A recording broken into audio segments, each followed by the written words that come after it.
All right, this is chapter 21 and 22 of White Fang. Chapter 21, Whedon's Home. The boat carrying Whedon Scott and White Fang arrived in San Francisco. They stepped off the boat onto a crowded, busy dock. White Fang had never known a world like this before. The city was too much for the wolf. There were concrete roads, tall buildings, cars, and so many people everywhere. There were too many smells, too many people to take in. He was afraid of all the noise.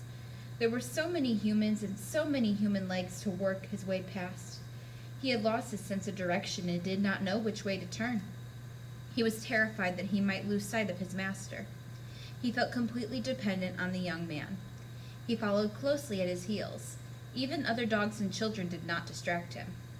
Thankfully, they did not stay long in the city. White Fang would only remember it as a bad dream. Whedon took him to the railway station and put him in a baggage car train. When the steel doors of the car slammed shut and Whedon was not with him, White Fang feared he had lost his master. He sat near Whedon's bags, keeping careful watch. Even if he did lose his master, he would make sure that Whedon's things were well protected. Somehow, White Fang knew that his master would come back looking for him. It was only an hour later when the steel doors opened again, and White Fang emerged from the car. He was amazed. The city was gone. He was back in more familiar territory, although not quite home. All the sights and sounds of city life were gone. They were in a country that was very green with many tall trees. There were no tall trees in the north. White Fang had never seen rolling hills and green forests like these. California was a very different place. A carriage was waiting for them, and two people approached Whedon. White Fang watched with horror as these people wrapped their arms around his master. They squeezed him one at a time. His master was under attack. Whedon rushed to reassure White Fang, who had become a snarling, raging demon. "It's all right, Mother," he said, while holding White Fang tightly. "He thought you were trying to hurt me. Don't worry. He'll learn soon enough." "In the meantime," she said, "I'll learn to hug my son when the wolf is not around." She laughed, but was clearly shaken. Whedon made White Fang sit quietly and hugged his mother again. When the wolf started to growl again, Whedon warned, "Down, down." Eventually, White Fang learned to sit quietly, while his master hugged his parents. He understood that there was no danger. The bags were loaded into the carriage, and they set off down the road. With White Fang running behind, the wolf was happy to run. The long boat ride had been very difficult for him. He was not used to such small spaces where he could not run around or explore his surroundings. Now that he was free again, White Fang ran with all his might. This new land smelled wonderful. There were so many new sights and sounds. The wolf wanted to run through the woods to see what he might find, but did not want to lose sight of his master.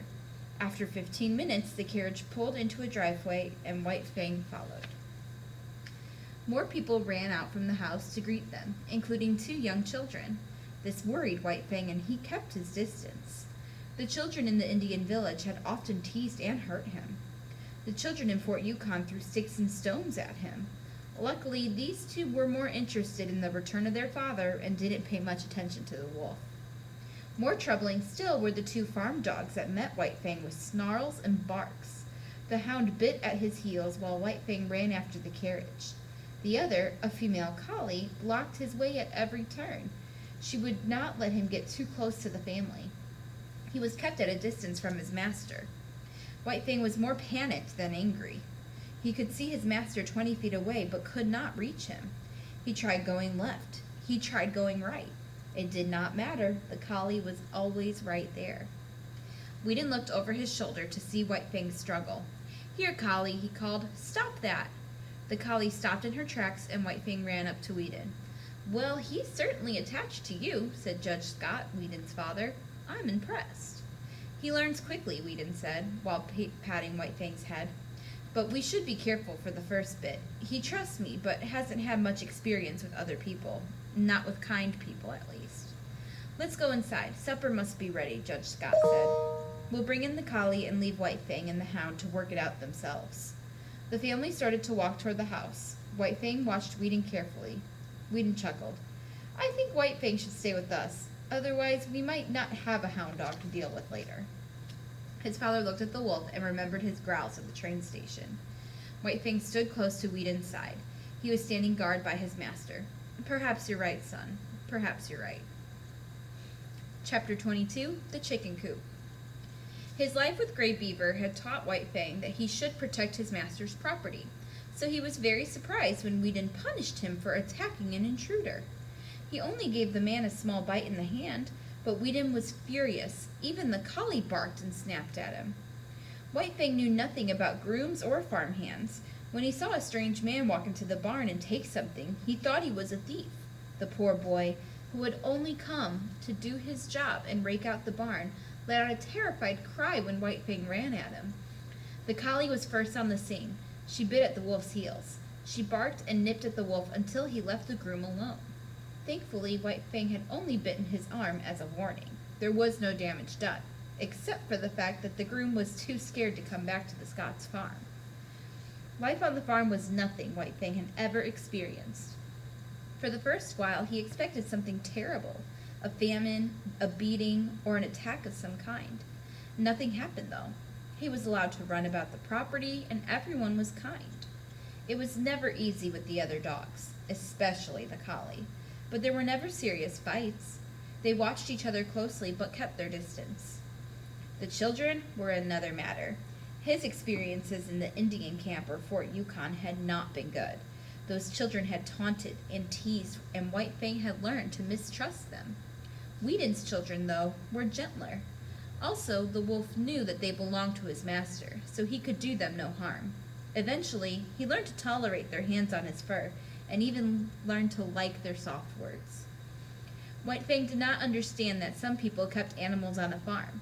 When he saw a chicken coop full of so many chickens, he did not realize they were not for him. As soon as he found the door, White Fang ran in and killed 2 of the chickens. Whedon's parents, however, did not take it so lightly. "Your wolf broke into the chicken coop." Mrs. Scott was furious. She walked out onto the front porch to confront her son. Whedon apologized to his mother. He said it would never happen again as he set off to find White Fang. "Never again," his father laughed. "Are you trying to tell me you can stop a wolf, a wild animal, from hunting our chickens?" "I'm saying just that," Whedon challenged. "You don't believe me?" "Sorry, son," his father shook his head, "but a wolf is a wolf." "Then we'll have to prove you wrong." Whedon started to walk away but stopped. "Let's have a friendly bet. After I teach White Fang the error of his ways, I'll bet he can sit in the chicken coop for an entire afternoon without killing a single bird." His father laughed. "That, my dear boy, is the easiest bet I've ever made." "And for every 10 minutes he's in the coop and doesn't kill a bird," Whedon added, "you'll have to say, 'White Fang, you are smarter than I thought.'" Judge Scott agreed to the terms. Whedon could not punish White Fang just yet. He had to catch him in the act. When he found the wolf with a dead bird, he talked harshly, his voice angry and severe. He held White Fang's nose down to the slain hens and cuffed him soundly. His master never hit him, so White Fang knew this was serious. So when he found himself inside the coop for many hours, he waited calmly for his release. He knew that he could not touch the chickens. He knew they were off limits. The part that confused him was sitting on the front porch afterwards. The old man sat beside him, repeating the same words over and over. Everyone around him was laughing. White Fang knew that this laughter was not directed at him. It was not mean-spirited or cruel. At long last, he was learning to like the sound of laughter, and White Fang never raided a chicken roost again.